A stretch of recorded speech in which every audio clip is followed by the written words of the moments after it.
Start करते हैं। पहला क्वेश्चन है, सस्टेनेबल गैस्ट्रोनॉमी डे कब मनाया गया है? तो ये अभी 18 जून को मनाया गया। तो इस क्वेश्चन का बे ऑप्शन सही है। सस्टेनेबल गैस्ट्रोनॉमी डे ये हर साल 18 जून को मनाया जाता है। गैस्ट्रोनॉमी की दुनिया में स्थायी प्रथाओं को बढ़ावा देने या भोजन और व्यंजनों की कला और अध्ययन के लिए समर्पित दिन है। तो ध्यान रखना, सस्टेनेबल गैस्ट्रोनॉमी डे ये हर साल 18 जून को मनाया जाता है। अच्छा, जून में अभी तक जितने इम्पोर्टेंट डे मनाए गए हैं सारे मैंने यहाँ पे लिख दिए हैं। जैसे 1 जून को विश्व दुग्ध दिवस मनाया गया, और दुग्ध यानी कि मिल्क, अपना देश भारत दुनिया का सबसे बड़ा मिल्क प्रोड्यूसर बन गया है। जैसे विश्व दुग्ध दिवस माइंड में आए, तुरंत ये भी माइंड में आना चाहिए कि अपना देश भारत दुनिया का सबसे बड़ा मिल्क प्रोड्यूसर बना है। अच्छा, 2 जून को तेलंगाना स्थापना दिवस मनाया गया। 3 जून को विश्व साइकिल दिवस मनाया गया। 4 जून को आक्रामकता के शिकार मासूम बच्चों का अंतर्राष्ट्रीय दिवस मनाया गया। 5 जून को आप जानते हो विश्व पर्यावरण दिवस मनाया जाता है। 6 जून को संयुक्त राष्ट्र रूसी भाषा दिवस मनाया गया।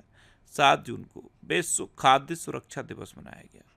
8 जून को विश्व महासागर दिवस मनाया गया। 9 जून को विश्व प्रत्यायन दिवस और अंतर्राष्ट्रीय अभिलेखागार दिवस मनाया गया। 11 जून को अंतर्राष्ट्रीय खेल दिवस मनाया गया है।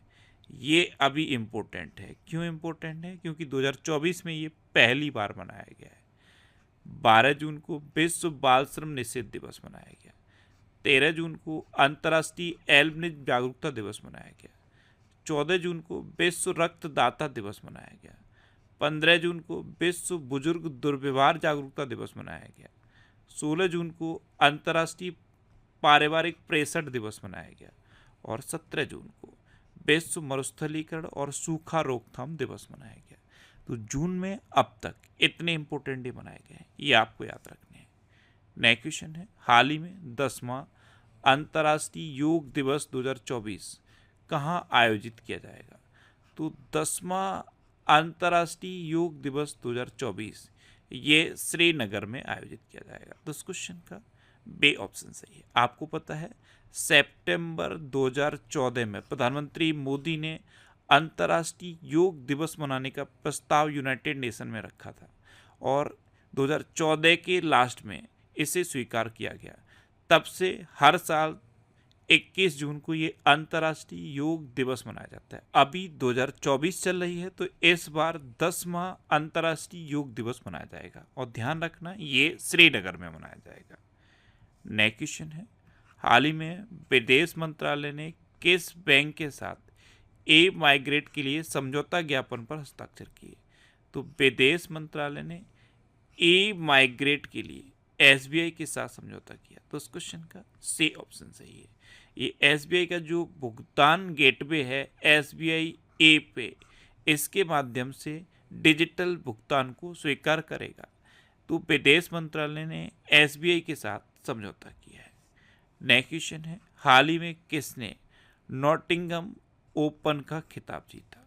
तो नॉटिंघम ओपन का खिताब ये केटी वॉल्टर ने जीता। तो उस क्वेश्चन का बे ऑप्शन सही है। ये हैं टेनिस खिलाड़ी केटी वॉल्टर, और इन्होंने अभी कैरोलिना प्लिस्कोवा को हराकर ये नॉटिंघम ओपन का खिताब जीता है। नेक्स्ट क्वेश्चन है, हाल ही में प्रवासियों के लिए भारत का सबसे महंगा शहर कौन सा बना है? तो प्रवासियों के लिए भारत का सबसे महंगा शहर मुंबई बना है। तो इस क्वेश्चन का सी ऑप्शन सही है। मुंबई के बाद दिल्ली का नंबर है, तो प्रवासियों के लिए भारत का सबसे महंगा शहर मुंबई बन गया है। नेक्स्ट क्वेश्चन है, हाल ही में किस देश के क्रिकेटर लॉकी फर्ग्यूसन ने T20 वर्ल्ड कप में 4 मेडन ओवर का रिकॉर्ड बनाया है? तो लॉकी फर्ग्यूसन ये कहाँ के खिलाड़ी हैं? ये न्यूजीलैंड के खिलाड़ी हैं, और इन्होंने अभी T20 वर्ल्ड कप में 4 मेडन ओवर फेंक कर नया रिकॉर्ड बना दिया है। तो इस क्वेश्चन का सी ऑप्शन सही है। ध्यान से देख लो, ये हैं लॉकी फर्ग्यूसन, ये न्यूजीलैंड के क्रिकेटर हैं। नेक्स्ट क्वेश्चन है, हाल ही में आरबीआई ने किस सहकारी बैंक का लाइसेंस रद्द कर दिया है? तो अभी आरबीआई ने पूर्वांचल सहकारी बैंक का लाइसेंस रद्द कर दिया। तो इस क्वेश्चन का बे ऑप्शन सही है। एक्चुअल में जो पूर्वांचल सहकारी बैंक है इसके पास पर्याप्त पूंजी नहीं है और ना ही कोई कमाई की संभावना है, इसलिए आरबीआई ने इस सहकारी बैंक का लाइसेंस रद्द कर दिया है। नया क्वेश्चन है, हाल ही में किस हाईकोर्ट ने ट्रांसजेंडरों के लिए 1% नौकरी आरक्षण का आदेश दिया? तो कलकत्ता हाईकोर्ट ने अभी बंगाल में ट्रांसजेंडरों के लिए 1% नौकरी आरक्षण का आदेश दिया। तो उस क्वेश्चन का सी ऑप्शन सही है। नेक्स्ट क्वेश्चन है, हाल ही में हरपाल सिंह बेदी का निधन हुआ है, वे कौन थे? तो हरपाल सिंह बेदी ये एक प्रसिद्ध पत्रकार थे और अभी इनका निधन हो गया। तो इस क्वेश्चन का बे ऑप्शन सही है। ये थे हरपाल सिंह बेदी और कौन थे ये एक पत्रकार थे। नेक्स्ट क्वेश्चन है, हाल ही में किसे अंतर्राष्ट्रीय टेलीविजन अकादमी का सदस्य चुना गया? तो अंतर्राष्ट्रीय टेलीविजन अकादमी इसका सदस्य अभी अनुराग बत्रा को चुना गया। तो उस क्वेश्चन का सी ऑप्शन सही है। ये हैं अनुराग बत्रा और इन्हीं को अंतर्राष्ट्रीय टेलीविजन अकादमी का सदस्य चुना गया। अच्छा, अभी तिरुमाला तिरुपति देवस्थान के लिए एग्जीक्यूटिव ऑफिसर जे श्यामला राव नियुक्त हुए हैं। उपेंद्र द्विवेदी नए थल सेना प्रमुख नियुक्त हुए हैं। इंद्रपाल सिंह बिंद्रा ये सीसीआई के सचिव नियुक्त हुए हैं। राजप्रीत सिंह ये ग्रामीण विकास विभाग के निदेशक नियुक्त हुए हैं। राकेश रंजन को कर्मचारी चयन आयोग का अध्यक्ष नियुक्त किया गया। नया क्वेश्चन है, हाल ही में कहाँ के युवा समूह ने मियावाकी पद्धति से लघु वन बनाया है? तो रायपुर में एक युवा समूह ने मियावाकी पद्धति से लघु वन बनाया। तो उस क्वेश्चन का ए ऑप्शन सही है। इस पद्धति का नाम आपने जरूर सुना होगा। ये जापान की वन उगाने की एक पद्धति है। इसमें क्या है, 1 वर्ग मीटर एरिया में 25 से 30 पेड़ लगाए जाते हैं, यानी कि बहुत घने पेड़ लगाए जाते हैं। और ये जो मियावाकी पद्धति है ये जापान के एक वनस्पति विज्ञानी थे अकीरा मियावाकी, उनके नाम पर है। उन्होंने इस पद्धति का विकास किया था। इससे सघन वन बनाए जाते हैं और ये जो वन है ये बहुत कम समय में बन के तैयार हो जाते हैं और नॉर्मल वनों की तुलना में ये 30% ज़्यादा ऑक्सीजन देते हैं।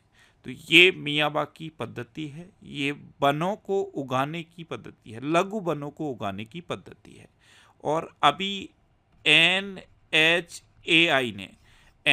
यानी कि national highway authority of India, इसने हाईवे के किनारे वनों को उगाने के लिए इस पद्धति को अपनाने की घोषणा की है। जैसे द्वारका एक्सप्रेस भी बना है, दिल्ली में जो द्वारका एक्सप्रेस भी बना है उसके आसपास भी मियावाकी पद्धति का उपयोग करके लघु वन बनाए जाएंगे। जो दिल्ली मुंबई एक्सप्रेस वे है उसके पास भी मियावाकी पद्धति का उपयोग करके लघु वन बनाए जाएंगे। तो इस पद्धति को आप याद कर लो, ये जापान की एक पद्धति है और किस लिए है, लघु वन बनाने के लिए एक पद्धति है। इससे बहुत कम समय में वन बन के तैयार हो जाते हैं। नया क्वेश्चन है, हाल ही में कहाँ छत्तरगला टनल बनाया जाएगा? तो जम्मू कश्मीर में छत्तरगला के पास जो सर्दियों के मौसम में बर्फबारी होती है उससे रोड जाम हो जाता था, इसलिए अब छत्तरगला टनल बनाया जाएगा। तो उस क्वेश्चन का बे ऑप्शन सही है। नया क्वेश्चन है, किस देश के राष्ट्रपति 24 साल बाद नॉर्थ कोरिया पहुंचे हैं? तो अभी रूस के राष्ट्रपति व्लादिमीर पुतिन लगभग 24 साल के बाद नॉर्थ कोरिया पहुंचे। तो इस क्वेश्चन का से ऑप्शन सही है। ये हैं रूस के राष्ट्रपति व्लादिमीर पुतिन और ये हैं नॉर्थ कोरिया के तानाशाह किम जोंग उन। इन दोनों के बीच अभी मुलाकात हुई है। अब ये रूस के राष्ट्रपति नॉर्थ कोरिया पहुंच गए हैं, ये बहुत ही बड़ी डिप्लोमेटिक घटना है क्योंकि रूस के राष्ट्रपति अभी पूरे दुनिया में चर्चा में है, क्योंकि रूस यूक्रेन युद्ध की वजह से ये चर्चा में आए। 24 साल के बाद ये नॉर्थ कोरिया पहुंचे हैं। नेक्स्ट क्वेश्चन है, कैसे Nelson Mandela life time achievement पुरस्कार मिला है? तो ये विनोद गड़ात्रा को मिला है। तो इस क्वेश्चन का सी ऑप्शन सही है। अब माइंड में क्लिक करना चाहिए कि ये विनोद गड़ात्रा कौन है। ये एक फिल्म निर्माता है, ये है विनोद गड़ात्रा और इनको अभी Nelson Mandela life time achievement पुरस्कार मिला। अच्छा, कल ही मैंने आपको बताया कि गौरव पांडे को साहित्य अकादमी युवा पुरस्कार 2024 प्रदान किया जाएगा। इंडिया टुडे की एआई एंकर सना ने वैश्विक मीडिया पुरस्कार जीता। नोवाक जोकोविच को Laureus world sportsman of the year 2024 award दिया गया। केरल की जीना जस्टिस को कैम्ब्रिज शिक्षक पुरस्कार के लिए नामित किया गया। बांग्लादेश की गायिका रेजवाना चौधरी बानिया को पद्मश्री पुरस्कार मिला है। और केज मानवतावादी सम्मान 2021 से रतन टाटा जी को सम्मानित किया गया। अच्छा, अगर आपसे पूछ लिया जाए कि केज मानवतावादी सम्मान 2023 से किसे सम्मानित किया गया तो क्या बताओगे? Bill Gates. नया क्वेश्चन है, हाल ही में डेविड वीज ने अंतर्राष्ट्रीय क्रिकेट से संन्यास की घोषणा की है। वे किस देश के लिए खेलते थे? तो डेविड वीज ये नामीबिया के लिए खेलते थे और अभी इन्होंने अंतर्राष्ट्रीय क्रिकेट से संन्यास की घोषणा की। तो इस क्वेश्चन का बे ऑप्शन सही है, ये हैं डेविड वीज। अब लास्ट वीडियो के क्वेश्चन का आंसर। लास्ट वीडियो मैंने आपसे क्वेश्चन पूछा था कि कहाँ हेमित तेजचू महोत्सव शुरू हुआ, तो ये लद्दाख में शुरू हुआ। यानी कि इस क्वेश्चन के लिए रिवीजन की क्वेश्चन। अभी जोशीमठ का नाम बदलकर ज्योतिर्मठ रखा गया है। भारत बहुराष्ट्रीय वायु अभ्यास तरंग शक्ति की मेजबानी करेगा। ग्रीस, पनामा, डेनमार्क, सोमालिया और पाकिस्तान को यूएनएससी का अस्थायी सदस्य चुना गया। तेलंगाना सरकार ने गुटखा और पान मसाला पर 1 साल के लिए प्रतिबंध लगा दिया है। चीन के वैज्ञानिकों ने सौर घूर्णन का नया पैटर्न खोजा है और ये पैटर्न क्या है कि ऊंचाई बढ़ने के साथ सौर की जो घूर्णन गति है वो भी बढ़ जाती है। अच्छा, असम सरकार ने बाल विवाह को रोकने के लिए मासिक वजीफा देने की घोषणा की है। मोहन चरण मांझी ने उड़ीसा के नए मुख्यमंत्री के रूप में शपथ ले ली है। अनामिका राजीव ये भारतीय नौसेना की पहली महिला हेलीकॉप्टर पायलट बनी है। लेफ्टिनेंट जनरल वाकर उज्जमान ये बांग्लादेश के नए सेना प्रमुख नियुक्त हुए हैं। भारत और जापान के बीच संयुक्त अभ्यास जिममैक्स का 8वां चरण शुरू हो गया है। अच्छा, ग्लोबल जेंडर गैप इंडेक्स में आइसलैंड टॉप पर रहा और अपना देश भारत 129वें नंबर पर रहा है। नेपाल ने अभी 28 मई 2024 को अपना 17वां गणतंत्र दिवस मनाया है। फोन पे ने श्रीलंका के पिकमी के साथ साझेदारी की है। महाराष्ट्र के किसान सिद्धेश साकोरेन को यूएन एजेंसी ने भूमि नायक नामित किया है, यानी कि लैंड हीरो डिक्लेयर किया है। ब्रिटेन और अमेरिका ने मॉस्को स्टॉक एक्सचेंज पर समन्वित प्रतिबंध लगाए हैं। सिक्किम एआई संचालित यातायात प्रबंधन प्रणाली शुरू करेगा। पूजा तोमर ये अल्टीमेट फाइटिंग चैंपियनशिप जीतने वाली पहली भारतीय महिला बनी है। हरियाणा सरकार द्वारा एक विशेष एनआरआई सेल की स्थापना की जाएगी और गुजरात में स्थित स्मृति वन स्मारक संग्रहालय को यूनेस्को के प्रिक्स पुरस्कार के लिए चुना गया है। अब आपके लिए आज का क्वेश्चन है, कौन सा देश बहुराष्ट्रीय वायु अभ्यास तरंग शक्ति की मेजबानी करेगा? 4 ऑप्शन दिए गए हैं, इनमें से आपको अपना आंसर बताना है। और इसके अलावा हम हमारे फेसबुक पेज पर प्रीवियस